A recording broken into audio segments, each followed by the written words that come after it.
Urte-Vélo 64 a été créé en 1999. À la base, orienté principalement vers la pratique du cyclisme pour les personnes valides. Depuis 2002, nous avons mis en place des actions en faveur de personnes handicapées qui ont progressivement fait évoluer les objectifs du club pour voir en 2009 la création d'une section handisport au sein de l'association et aujourd'hui en 2013 donc une activité principalement dirigée vers les personnes en situation de handicap. Au-delà du club et pour participer à, on va dire, à la préparation des athlètes de haut niveau de l'association, mais aussi d'autres coureurs d'associations voisines en France, on a créé un team structure pro qui s'appelle le Team OSE.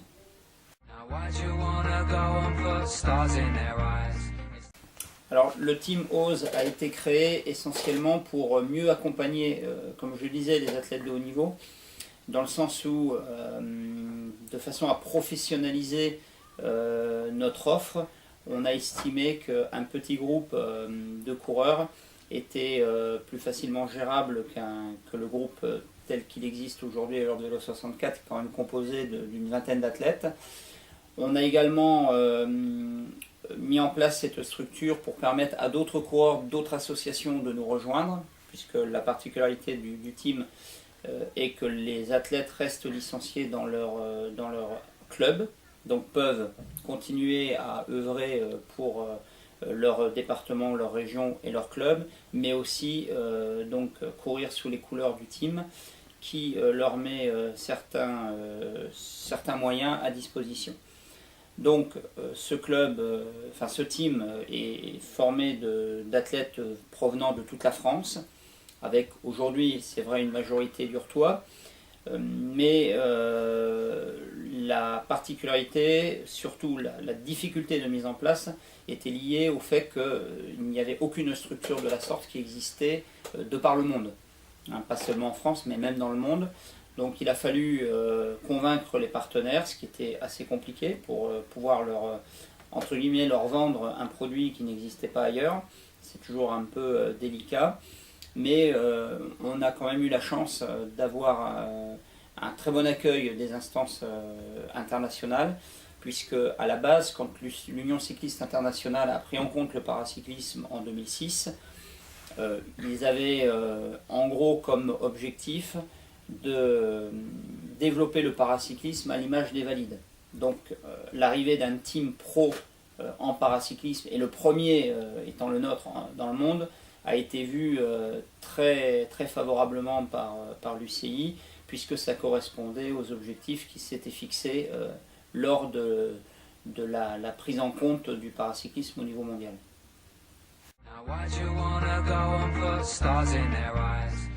Alors la première année, donc 2013, a été quand même assez favorable à notre équipe, puisque les résultats étaient plutôt flatteurs, avec une première médaille d'or en Coupe du Monde remportée par le team. C'était en team relais en fin de compte, en handbike, avec Mathieu Bosredon, qui a aussi gagné 2 médailles d'argent sur cette même Coupe du Monde en individuel, sur route et en contre-la-montre. Donc c'est quand même 3 résultats assez valorisants, je dirais.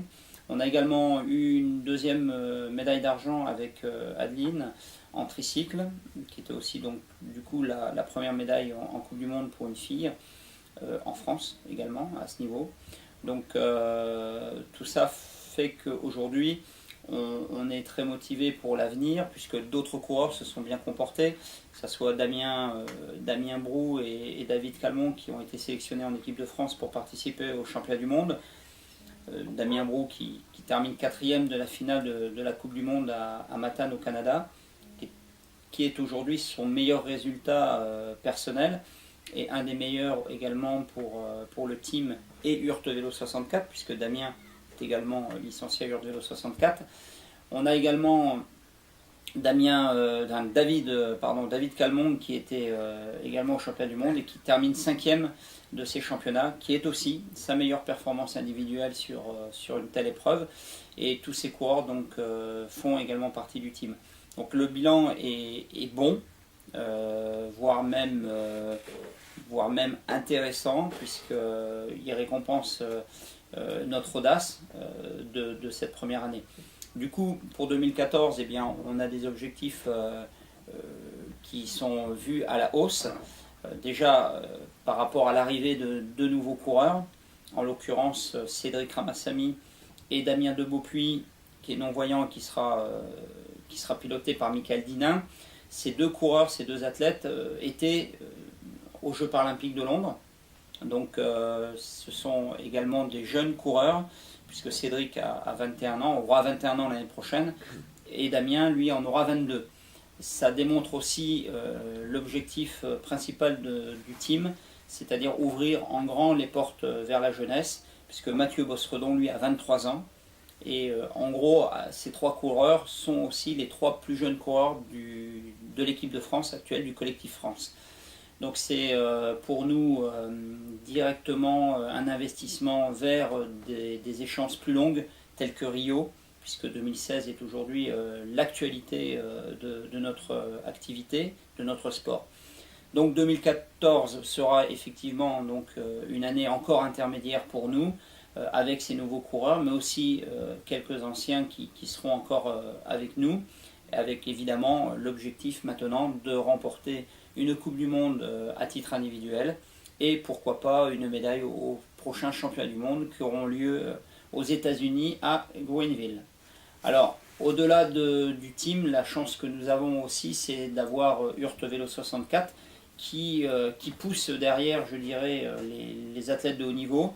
Hurt Vélo 64 donc aujourd'hui est positionné comme un club formateur, avec également de nouveaux jeunes qui viennent d'intégrer, des jeunes, voire des très jeunes coureurs en situation de handicap. 2013 a été effectivement donc une bonne année, déjà par l'intermédiaire des coureurs qui sont dans le team, hein, qui restent donc des résultats pour le club Hurt Vélo, mais aussi d'une manière collective, puisque Hurt Vélo 64 a remporté pour la première fois donc, la Coupe de France des clubs.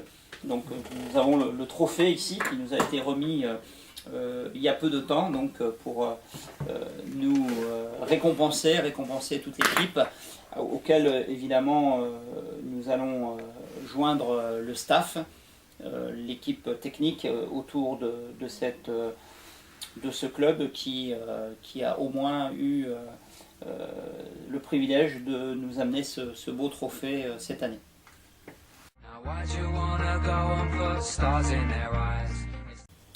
Alors Baie-Comeau cette année a été, on va dire, pour l'équipe de France,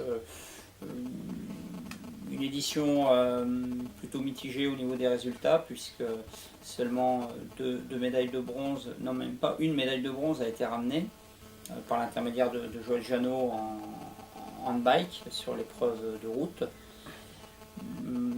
On est habitué à mieux, bien évidemment, au niveau de l'équipe de France, mais je pense qu'il y a un renouveau qui doit être mis en place avec les jeunes. Hein. On a quand même, par Cédric Ramassamy qui termine quatrième, de bons espoirs sur ce garçon qui est jeune, hein, qui a donc 21 ans. Le retour de Damien de Beaupuy à 22 ans, Mathieu Bosredon qui fait 2 fois 5e à 23 ans. Voilà, donc des coureurs qui effectivement hein, sont au team, mais sont également en équipe de France et qui poussent un petit peu vers la sortie les plus anciens et qui commencent à se frayer un passage parmi l'élite mondiale. Alors l'élite mondiale, c'est vrai qu'elle est aussi en légère mutation en ce moment. On est entre deux Paralympiades, donc on va dire que les anciens commencent à laisser la place aux jeunes. Et malgré tout, il faudra quand même compter sur des pays qui sont forts, comme les États-Unis, qui nous ont encore montré cette année la pleine puissance de leur équipe, avec un nombre record de médailles sur route, mais aussi les Canadiens qui se sont très bien comportés, ou les Espagnols, qui sont une nation forte, tout comme les Italiens, qui, je pense, est encore la première nation ranking point UCI.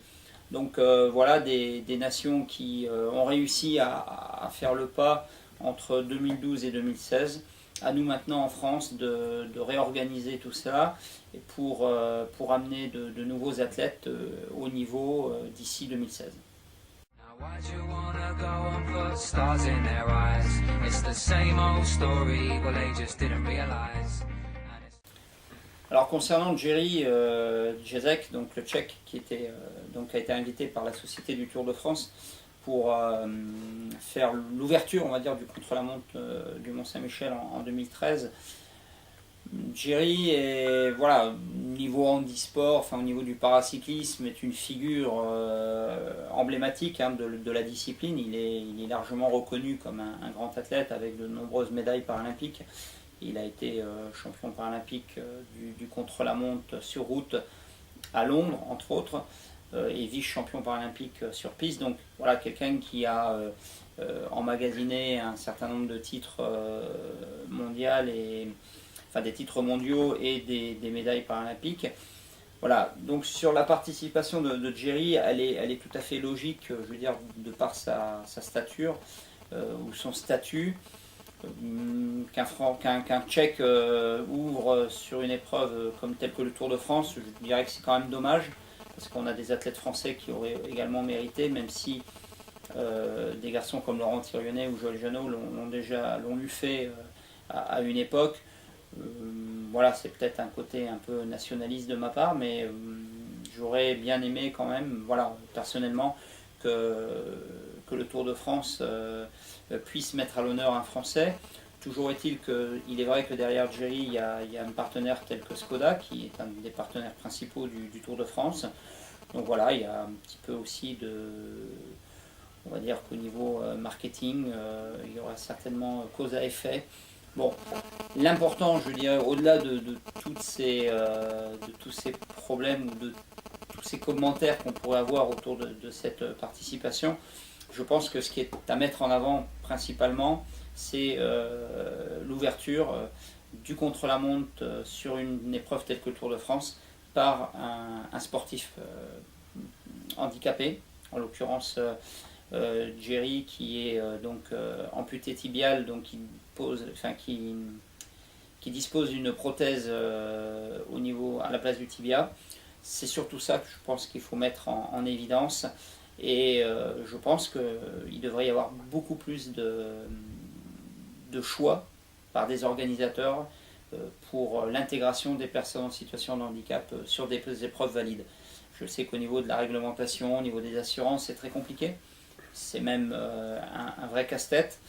Mais voilà, il faut continuer à faire de la promotion et de la sensibilisation. C'est comme ça que les médias s'ouvriront à notre sport. Et si les médias s'ouvrent un peu plus sur la retransmission de nos compétitions, obligatoirement derrière, il y aura cause à effet avec des partenaires qui se sentiront donc plus concernés à partir du moment où il y aura de l'image qui se sortira sur les écrans.